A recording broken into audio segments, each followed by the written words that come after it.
What's up, folks? RC Hermes here. I am doing another build today. Super duper excited about this one. This is my first 6-inch build. I'm just going to go through what components I'm going to use, and then I'll put some stuff together and show you guys how it's working out. So I am using the newest freestyle frame out from Hyperlite or Pure Flip or Puro Drone, or however you want to say it.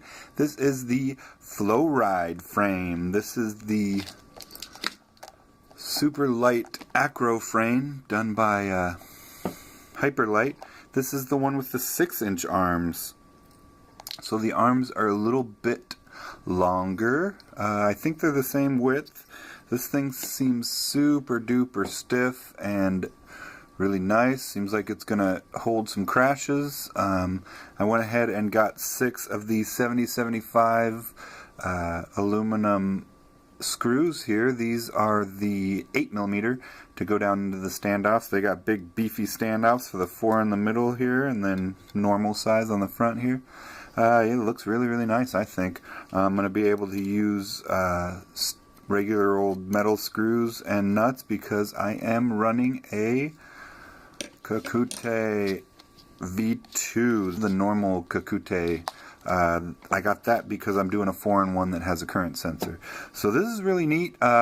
Still, the gyro is mounted on the little foam pad here. I kind of went with this one because of all the new Kelman filters coming out and wanting to be able to run 32K. So this one will do 32K. Comes with a really nice wiring harness as well that has a wire broken out for your ESC telemetry, which was really neat for me. And then your 4 motors, your current in as well. A really neat flight controller. Yeah, seems really nice. And I have already conformal coated that bad boy. The ESC that I'm using is the Aikon 4-in-1 35 amp 6S. So this will take, it says 3 to 6S, has 35 amp, 45 amp bursts. Seems like it should really do the job. BL Heli 32 ESC, so it has a telemetry wire broken out there, but it only has one current sensor. It doesn't have current sensor on ESC, so I think the telemetry that you're going to be getting is more like revolutions per minute and things like that. So that should be fun. Never used one of those before. Motors I'm using are brand new F60 Pro V2s. So I went with the lower KV because I'm doing a 6-inch, probably running 5S on this bad boy. That's the 2350 KVs in the adamantium gray. Really nice looking motor. I'm sure you've probably seen it out there. I wanted one of these both because I haven't tried the 2207 yet, and this is supposed to be 2207, 2208, and then it's got the high temp windings, which I really like because I have a bunch of the F40 Pros, and the windings burn up on you if you're not too, or if you really abuse them. So these ones are supposed to be able to take a lot more temperature, which I like, and they have this cool thing so the props don't slip. Alright, the camera I'm using is the Predator Micro. You gotta love the Predator. I'm a 4.3 kind of guy, so that's why I went with the Predator. Works out really nice. The colors are just stunning with it.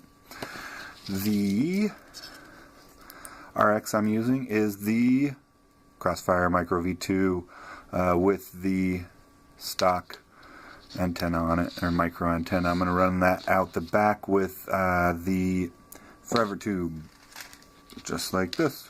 Boop. Drilled some holes here and here so that I could put the antenna in there. Should work out really nice. Video transmitter I'm using is the Mach 2. Mach 2 works out really well because I'm maybe doing a little bit longer range on this, so I can get this all the way up to 800 milliwatts. This is the UFL version because I only have a UFL 90 degree, and this has a built-in little holder there for it, so use the 90 degree one and it actually kind of sits in there really nice. If I can get it, there we go. Sits in there really nice and is pretty darn protected from everything. Yeah, so that's pretty neat. Alright. And I'm using, as always, the Farview Pagoda. This is the Rev B so that I can put the little cap on it. And then I'm trying out for the first time the race wires. It says that these are rated as a 20 gauge wire, and the F60s come with 20 gauge wire. Well, that's upside down. No, can you see it? Probably can't see that, but it does say 20 gauge, so I shouldn't have any loss of voltage or power or anything using this. And I haven't used it before. Pretty excited. It should look pretty neat. And last but not least, little foam pads for the bottom, so that I don't hurt the carbon and such if I land on concrete. Alright, so I'm going to put this all together, and we'll come back. Props as well, guys. I have the Flash 6042s by 2. These are supposed to feel as good as a 3-blade, but be more efficient for a 6-blade, or for a 6-inch 2-blade. And then I also got the Lumineer 6x5x3 gate breakers. They're supposed to be the kind of the real fast, super powerful ones that just came out for 6-inch. Really crazy blade on these ones. And then, just in case the 2350 is a little bit too high for 6-inch, I got the 5.5x52 3-blade by GemFan, the Flash as well. Big fan of these Flash. They're so efficient and have so much power, and they're pretty darn durable that, yeah, I like them. So I got 3 options to try out. See which one works the best, or which one I like the best. I don't know. Alright, what's up, guys? So I have prepped everything to put on the speed control. What I did was put flanged lock nuts on this one and took the non-flanged ones that came with the kit and put them here on metal nuts, because the Kakute does not need to be soft mounted, and that they are just a bit shorter than the top plate to leave enough room for the battery strap. So I am going to put this bad boy in here and then put on the race wires. Alright folks, here it is. So got that ESC soldered in there.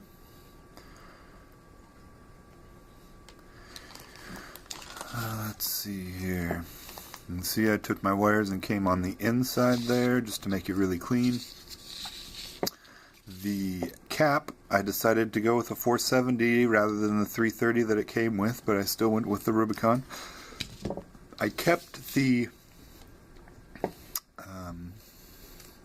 14 gauge because when I tried to get it off, it wouldn't come off the pad. It was crazy. I've never really had that problem before, but it seems like it's welded on there or something. The solder melted and everything. It just wouldn't come off the pad. It was really weird. Anyways, with this build, you got to make sure and really keep these wires tidy in order to keep your stack low enough to fit in that 20mm ride height, because you got to remember, you got to put that Velcro strap on the top. It's not going down low. Alright, but besides that, it came out really nice. The race wires came out good. The pads are really close together, man, and you've definitely got to be careful when soldering these guys. I took my multimeter and checked every single one just to make sure that I didn't bridge any of them. And then after I did all that stuff, I went ahead and took the conformal coating and went over all of my solder joints just to kind of get it a little bit more waterproof. So that's what it looks like. This here over this, I just threw the liquid electric tape. Easy peasy, just to keep that from shorting on anything weird. Alright, so now I am going to go ahead and get the Kakute V2 put on there, F4V2, and make the wire harness to go from here to here, and let's see, put on my X60. So I'm going to do those three things, and then we'll come back. So I put the Kakute on there, and then just put 2 more nylon nuts, same spacing as down here. Here is the wiring harness that we made. I used mostly the silicone wire coming out of the Kakute down to the ESC wires, and you know, had to remap, not really in the software, but just hardware remapping, just because you can take wire 3 from ESC and put it to wire 1, and take wire. Here's about how it looks. So this is what the ESC should be, but I turned it sideways. So now we have 3 down at the bottom instead of 1, and then here is your flight controllers, what it should be. So I took the ESC wire 1, put it to, or 3, put it to 1, ESC wire from 1, put it to flight controller 3, ESC wire 4, put there, ESC wire 2. So that way you don't have to go into the software and mess around. Came out pretty nice, I think. Also put on my XT60, and yeah, everything is still staying nice and low. So next, oh, that's right, so these wires are definitely plastic. That is from the ESC. Plastic wires. Be careful. Not fun. Kakute. Really soft, nice silicone wires. Very nice. Alright, so next is the video transmitter. This is the Mach 2, and that's going to be going with the Predator. So I'm going to make the wiring harness to go from the one to the other, and then TX is going to be powering the camera through its, 1.5 amp BEC or something like that, 2 amp BEC, something like that. And that'll be coming out there. And then the RX wire, or the audio wire, is going to go to the RX6 pad, or TX6 pad, something, one or the other. And that will give you the smart audio. Alright, so I'm going to get that done, and then we'll be back. We're back. So as you could see, got all that squared away. Wires coming out of the camera here, going to video in. 5-volt ground coming out of the Mach 2 video transmitter. You've got the blue wire here is the audio, or smart audio, coming all the way to, that is the T6, the transmit UART 6 line. Then you have the VBAT coming to the 24 volt here. Then you've got the ground and the video out coming from here. Came out to be pretty clean. Camera's fitting in there nice. I put the video transmitter just on some double-sided tape, and then threw a zip tie around it. The UFL is being, you could see there, squished a little bit with some of the double-sided tape to make sure it stays on, and that's just running underneath to a zip tie, and then one of the 90-degree, what is that, the RPSMA, SMA, I don't know. And that came out to be really clean too. Threw on a couple of the T-Motor stickers, and now it is time to put the receiver in. So I made this little plate, cut out a little bit of the back and a little bit of the front to help the receiver fit really flat and nice on there. Got that there. Here is the crossfire. I'm going to be slapping that on like this. Then I'm going to run the antenna back here down to there, And I'm going to do that with one of these forever tubes. What I did to that is just took a X-Acto and cut out until I got to the middle and it made a hole, and then kind of drilled out the hole a little bit. Now I'll be able to put the antenna tube the antenna inside there without having to route it through the whole thing. You'll see how that gets done.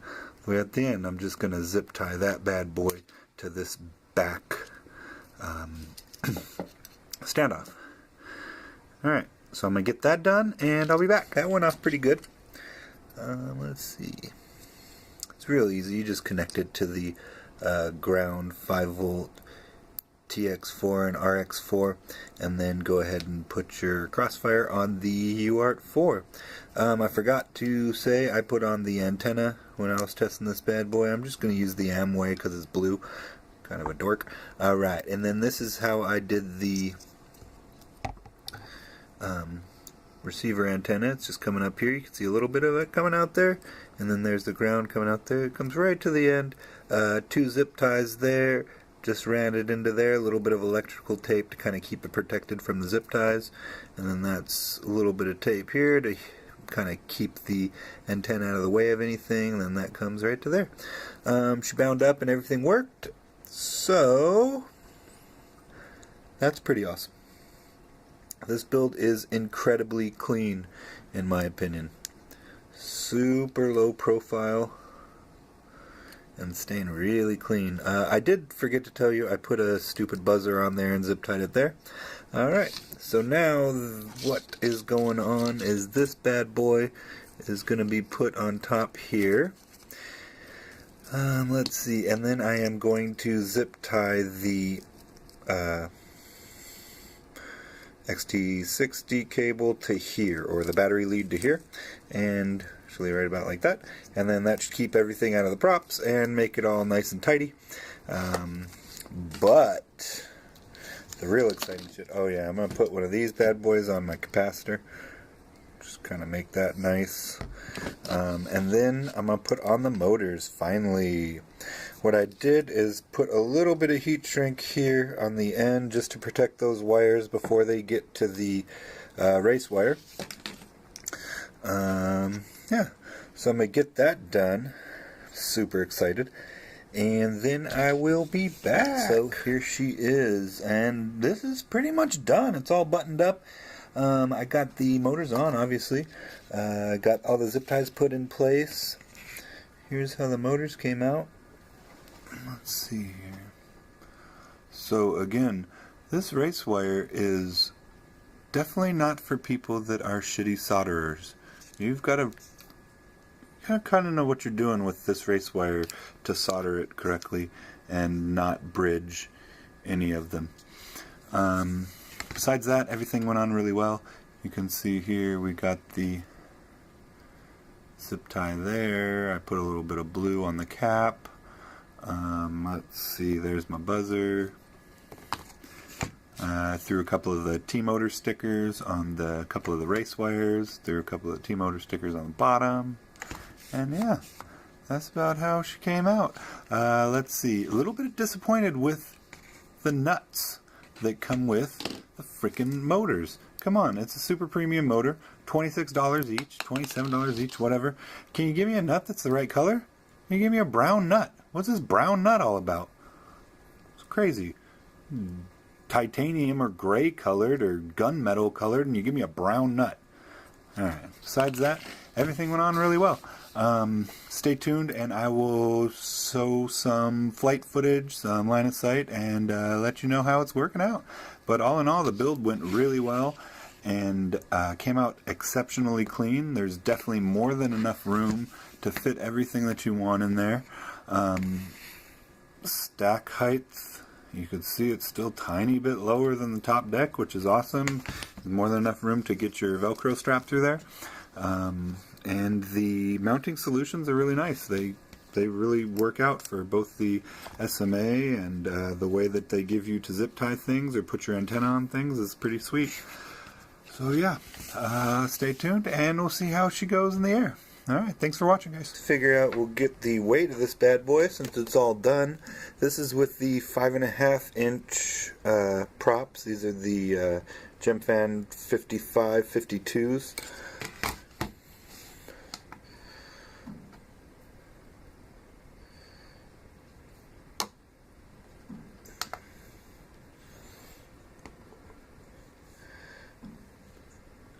Alright, so that's coming in at 367. That's with Velcro strap props, obviously. Let's see. If you're going to add the GoPro and the mount and a Velcro strap, coming up to 466. Which I guess is respectable. I don't know. Leave a comment below if you know if that's what it's supposed to be or not. Then this sucker was flying pretty good on the 4S 1500. That brings it up to 649 with battery and everything. But it really woke up when you put in the 5S 1000 here. And that is 646. Alright, so again, all up without anything, without the GoPro, it is at 367.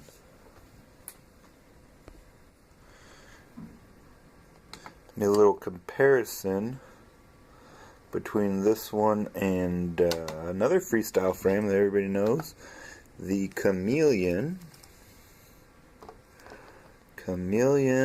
Dry with Velcro straps and everything's coming in at 395, and that's a 5 inch. This is a 6 inch running 5.5 inch props at 366, 367. It's pretty sweet.